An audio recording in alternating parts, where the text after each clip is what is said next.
Goeiedag beste kijkers en luisteraars van Culturo TV. Wisselvallig weer met zon en plaatselijke buien. Na enkele dagen met wisselende weeromstandigheden blijft het weer ook vandaag licht ontstaan.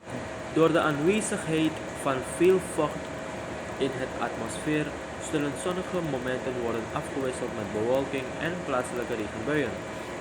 De ochtend begint in grote delen van het land met een combinatie van wolkenvelden en opklaringen. In de kustgebieden kan in de vroege uren nog een lichte regenbui vallen, maar op veel plaatsen blijft het aanvankelijk droog.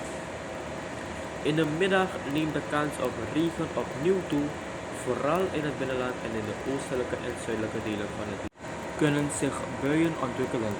Door de warmte van de dag kunnen sommige buien kort maar krachtig zijn en mogelijk gepaard gaan met onweer. Tussen de buien door zullen er ook perioden met